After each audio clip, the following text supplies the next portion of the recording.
네, 우리 함께 봉독한 본문 말씀을 통해서 망한 시대에 드러나는 하나님의 거룩과 은혜, 우리가 15번째 시간인데요.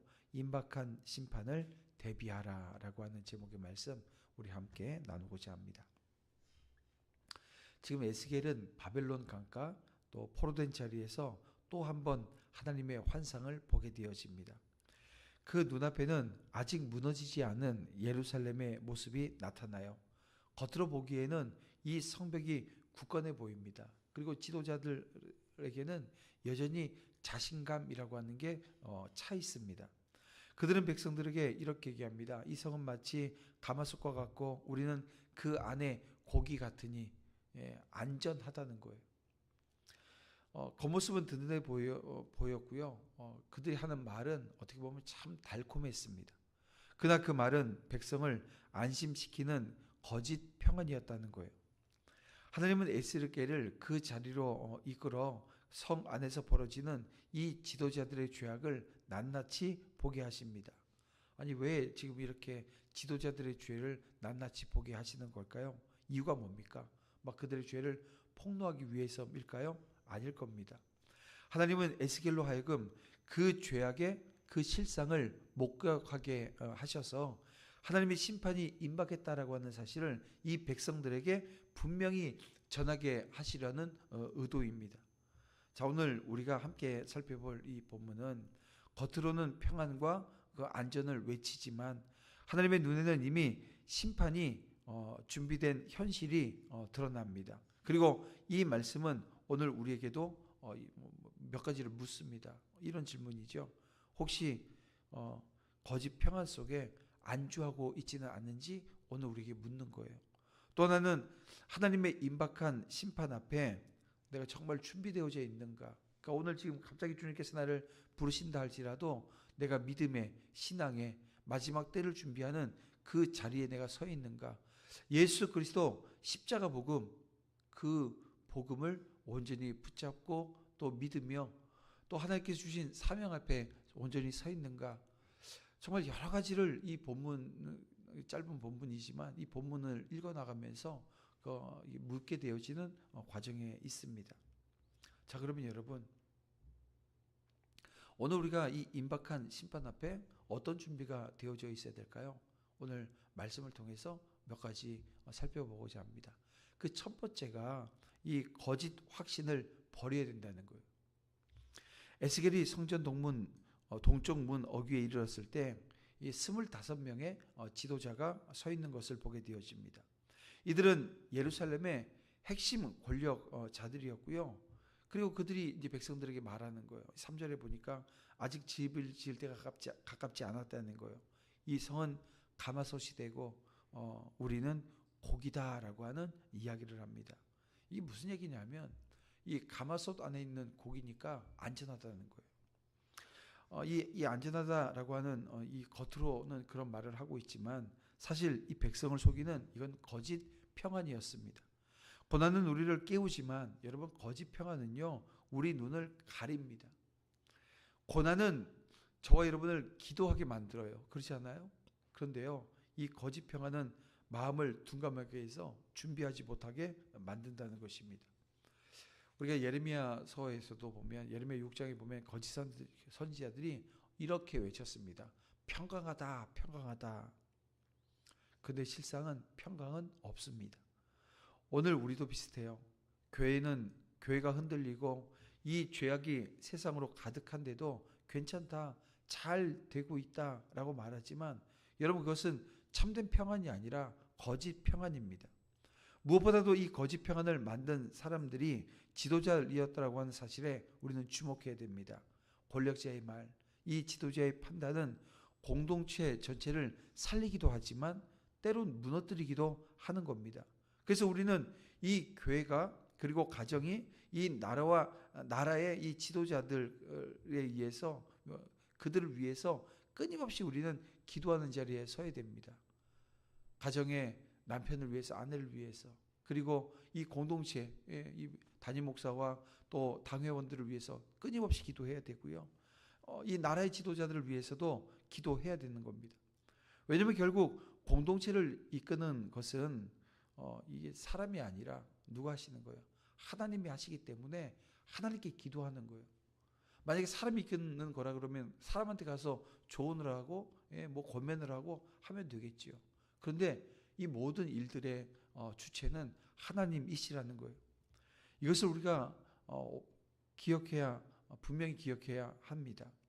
하나님은 어제도 말씀드렸지만 무조건 내 편이라고 하는 이 착각 버려야 합니다.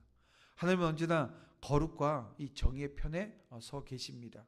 그러므로 성도는 거짓 확신에서 깨어나기 위해서 회개해야 되고, 그리고 무엇보다도 하나님 편에 서야 하는 것을 여러분 우리는 잊으면 안 됩니다. 자, 두 번째, 하나님은 이 죄악의 본거지를 반드시 심판하신다라고 하는 것을 우리가 알고 준비해야 합니다. 하나님은 에스겔을 통해서 예루살렘의 실상을 폭로하십니다. 자, 5절부터 7절에 보면 이런 내용입니다. 너희가 이 성 중에 많이 살육하였도다. 내가 이스라엘 변경에서 너희를 심판하리라 라고 말입니다. 여러분, 예루살렘은 하나님이 거하시는 이 성전이 있는 곳이었습니다. 그러나 성전은 이제 거룩한 집이 아닙니다. 이 성전이요, 이 우상의 본거지가 되어져 버리고 말았어요. 그리고 이 성읍은 무죄한 자들의 피로 가득했습니다. 그래서 하나님은 그 성을 버리시고 심판하셨습니다. 사랑하는 성도 여러분, 하나님은 이 죄악의 본거지 결코 그냥 두지 않으신다는 거예요. 그러니까 오늘 삶에도 이 말씀을 그대로 우리가 한번 적용할 수 있어야 합니다. 가정이 하나님 대신 이 물질의 우상이 자리 잡고 있지는 않았는지를 여러분 돌아봐야 합니다. 교회가 말씀 대신 사람의 영광을 추구하고 있지는 않은가 다시 한번 돌아봐야 합니다. 이 개인의 삶이 기도 대신 욕망으로 채워져 있지는 않은가, 이것도 여러분 살피셔야 되는 거예요. 왜냐하면 하나님은 반드시 심판하신다는 거예요. 여러분, 우리 하나님 사랑의 하나님 맞습니다. 그러니까 사랑의 하나님이시기 때문에 여러분 오늘 우리를 그냥 내버려 두지 않으시는 거예요. 바른 길로 가게 하기 위해서 이 좋은 말로 할 때 그냥 이 선지자를 보내고 오늘 이렇게 예배 시간에 말씀을 통해서 오늘 우리를 이끌어 주실 때 순종하고 그 말씀을 통해서 아멘 하면서 따르는 모습이 우리 가운데 있어야 된다는 거예요. 그렇지 않으면 이 사랑이신 하나님, 동시에 거룩하신 하나님이기 때문에 이 사랑과 이 거룩, 이게 여러분 부딪히는 일이 없도록 하나님께서는 그 자리에서 온전케 하시기 위해서 때로는 심판을 하신다는 거예요. 그래서 내가 이 죄악의 본거지 되어지지 않도록 여러분 내 삶의 자리, 이 개인의 삶의 자리부터 우리 작은 우리 가정의 모습부터, 그리고 이 교회 공동체, 이 나라 이 민족을 위해서 언제나 우리가 바른 길 갈 수 있도록 여러분 온전한 믿음의 자리에 저와 여러분 함께 서야 될 줄 믿습니다. 자, 마지막 세 번째는요, 심판의 목적은 하나님을 알게 하심에 있다라고 하는 것입니다. 이걸 여러분 기억하셔야 돼요. 하나님은 예루살렘 성의 안전 신화를 무너뜨리면서 선언하십니다. 그 내용이 뭐냐면 너희는 칼에 엎드려질 것이라. 내가 이스라엘 변경에서 너희를 심판하리니 너희가 나를 여호와인 줄 알리라라고 오늘 10절 이하의 말씀 중에 주십니다. 여기서 우리는 중요한 진리를 발견하게 되어집니다. 하나님의 심판은 단순한 파괴가 목적 아니라는 거예요. 그냥 뭐 파괴하시기 위해서 오늘 우리를 심판하시는 것이 아니고요. 이유가 뭐라고요? 하나님을 알게 하시려고 하는 것이 이유입니다. 백성이 의지했던 우상, 인간의 힘을 하나님은 그 무너뜨리시려는 거예요. 오직 하나님만이 참 주권자라고 하는 것을 드러내시고자 하시는 겁니다. 그래서 오늘 우리에게 주시는 교훈은 분명한 거죠. 우리는 거짓 안전신화를 경계해야 합니다. 당시 이스라엘이 안전과 또 뭐 이런 것을 추구하면서 이 성전이 있다, 그리고 예루살렘 성이 있다. 여러분, 이 성이 안전을 주는 것도 그 성전이 안전을 주는 게 아니잖아요. 여러분, 우리는 종교적인 의식과 이 교회 전통, 또 물질적 풍요, 혹은 사람의 권력에 안주하려고 하는 그 유혹을 받을 수 있는 거예요. 그러나 그것들은 결코 우리를 지켜주지 못한다는 것을 우리는 알아야 됩니다. 또한 우리는 하나님을 잊고 자신의 이 교만을 경계해야 합니다.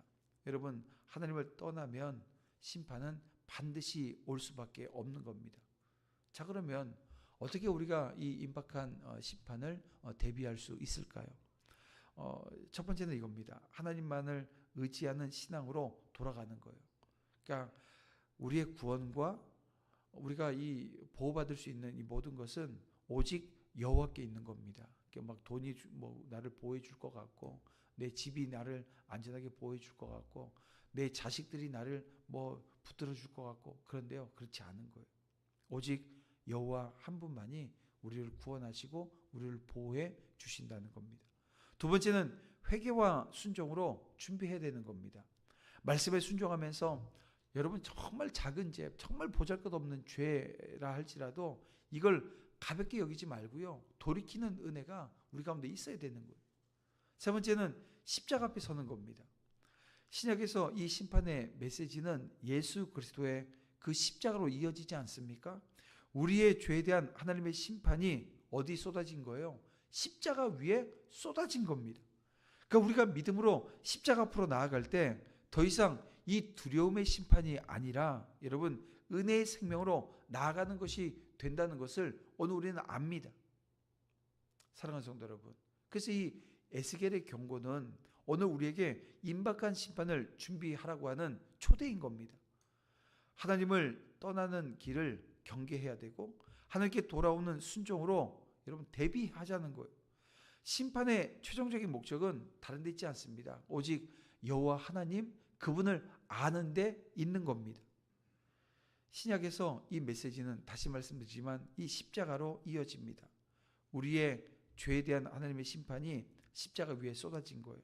예수 그리스도께서 대신 심판을 당하셨기에 이제 우리는 그 심판을 넘어서 생명으로 나아갈 수 있는 겁니다. 따라서 심판의 메시지는 두려움으로 끝나지 않습니다. 그것은 회개와 구원으로 나아가라고 하는 하나님의 초대인 겁니다. 그래서 십자가를 바라보면서 하나님을 아는 지식 안에 거하고 날마다 순종으로 살아가게 되어질 때 이제는 더 이상 이 심판은 두려움이 아니라 여기에는 하나님을 깊이 아는 은혜가, 그 은혜의 자리가 여러분 되는 것입니다. 여러분 이것을 우리는 믿음으로 고백하고 있는 거죠. 사랑하는 성도 여러분, 에스겔의 메시지는 오늘 우리에게 똑같이 들려오는 거예요. 거짓 확신을 버리라는 겁니다. 괜찮다라고 하는 이 안일함을 떨쳐내고 하나님 앞에 서야 됩니다. 그리고 하나님의 심판을 기억하시길 바랍니다. 죄의 본거지를 반드시 무너뜨리시는 그 하나님을 저와 여러분은 경외하는 자리에 서야 하는 겁니다. 그리고 심판의 목적 여러분 온전히 붙드시길 바랍니다. 심판은 하나님을 알게 하시려고 하는 그 목적이라고 하는 것. 그래서 우리가 십자가 앞으로 나가야 된다는 것. 이건 여러분 변하지 않는 진리인 겁니다. 주님 다시 오실 날 여러분 어떠세요? 멀지 않았음을 여러분 우리는 헤아리지 않나요? 오늘이 바로 그 준비하는 날 되어지길 원합니다. 심판의 날이 여러분 두려운 날이 아니라 은혜와 영광이 날이 되어질 수 있도록 이 아침 다시 한번 오늘 우리는 회개합니다. 그리고 믿음으로 살아내기 위해서 한 걸음을 내딛는 그런 은혜가 오늘 하루 저와 여러분의 삶 가운데 넘치기를 주님의 이름으로 축원함을 드립니다. 너희가 나를 여호와인 줄 알리라 라고 하는 이 말씀이 여러분 오늘 우리의 고백이 되어지는 은혜가 있기를 주님의 이름으로 소망합니다. 여러분 이렇게 주신 하나님의 말씀 붙들고 이 아침 함께 기도할 때 이렇게 기도하며 나아갑니다. 하나님, 우리가 헛된 안전신호에 빠져서 하나님보다 세상을 더 의지했던 그 죄를 이 아침 고백합니다. 심판 앞에서 두려움에 머물지 않고 회개와 순종으로 하나님께 나아가게 하여 주시옵소서. 십자가에서 우리의 심판을 담당하신 예수 그리스도의 은혜를 정말 붙들게 하시고 오늘도 여호와께서 하나님이심을 깊이 알고 하루를 살아낼 수 있는 은혜 허락해 주시옵소서. 우리 다 같이 주님 한번 부르면서 정말 간절한 마음으로 이 아침 기도하며 마지막 때를 준비하는 우리 모두가 되어지길 원합니다. 다 같이 기도하겠습니다. 주여 아버지 하나님 함께하여 주시옵소서.